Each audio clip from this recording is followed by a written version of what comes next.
आइ अचानक बैसल छलियै शांतिसँ तऽ आइ हमरा अपना माँके याद आबि गेलै।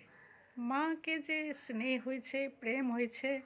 हमरा माँके गेला 7-8 साल भऽ गेलै, लेकिन ओकर याद हमेशा आबै छै। लागै छै जेना हमेशा हमरा ओ संगमे छै, साथमे छै। और माँके संगे बितायल जे समय छै, जे ओकरा संगे बितायल जीवन छै, चाहे ओ बचपनसँ लऽ कऽ और लास्ट टाइम तकके जे समय बितेने छियै, ओ सभटा एकदम ऐनाके जेना काँच जकाँ सामने आबि जाइ छै। ओहीमे से एकटा बहुत छोट टाके बात हमरा याद आबि गेल, बहुत बचपनके। बहुत बचपनमे रहियै, पता नहि कतेक छोट हेबै, जखन कि अपना सबके रामानंद सागर जीके रामायण चालू भेल छलनि। और एकदम सफ़ेदवला छोटा छोटा टीवीमे सभगोटा दरबज्जे दरबज्जे जाइत हेबै रामायण देखै लए। ओही दिनके टाइम छै। ओहि टाइममे पता नहि हम कतेक छोट छलियै, याद तऽ नहि यऽ, लेकिन बात याद यऽ माँके संगे।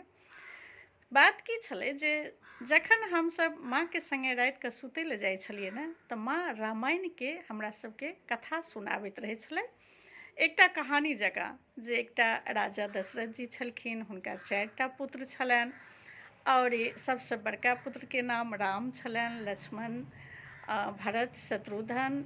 और पूरा रामायणके छोट छोट कहानी जकाँ, खिस्सा जकाँ कहै छलै।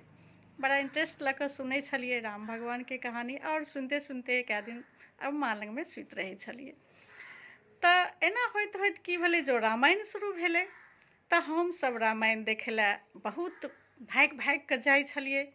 चाहे जतऽ होइ छलै, एकटा हमरा सभके मुखिया जी भाईजी भैया छलखिन, हुनका दरबज्जा परमे ट्रैक्टर छलै। ट्रैक्टरके ऊपर ओ टीवी राखि कऽ रामायण चलबै छलखिन, आ पूरा गाँवके लोक आबै छलै देखै लए। हमसभ धियापुता छलियै तऽ रामायण देखै लए जाइ छलियै, ओहीठाम दौड़ कऽ जाइ छलियै। तऽ जखन हम ओ रामायण देखलियै एतेक छोटमे, और ई देखलियै जे राजा दशरथ जी छथिन, हुनका 4 गो पुत्र छनि, राम छथिन, जहिना माँ कहै छलै ने कथा खिस्सा, तहिना मैच करै छलै।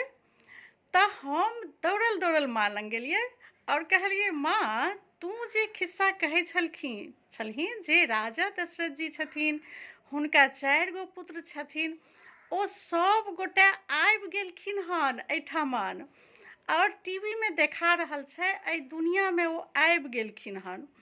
मतलब एतेक ओहि सीरियल परमे, ओहि रामायण परमे विश्वास छलै, जे होइ छलै जेना ई रामचंद्र जी आबि गेलखिन हन दुनियामे, ई दशरथ जी आबि गेलखिन हन दुनियामे, और ई सब चीज हमसभ देख रहल छियै। तऽ माँके कतबो कहियै जे तू बात नहि बुझै छीही, रामचंद्र जी आबि गेलखिन हन, सीता माता आबि गेलखिन हन, हमसभ टीवीमे देखै छियै, तूहूँ चल देखै लए। तऽ माँ तऽ नहि निकलै छलै, कनिया मनिया छलै, घरसँ नहि निकलै छलै, लेकिन माँ हमरा सबके बात पर हँसऽ लागै छलै, कहै छलै नहि ओ नहि एलखुन हन गे, ओ तऽ खाली देखाबै छथुन, ओ नहि एलखिन हन एखन।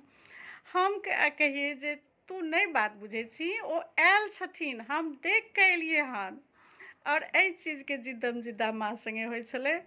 और हम कहियै जे माँ बात किया नहि बुझै छियै, हम तऽ देख कऽ एलियै हन, राम जी आयल छथिन, दशरथ जी आयल छथिन, सीता माँ आयल छथिन, और माँ बात किया नहि बुझै छै।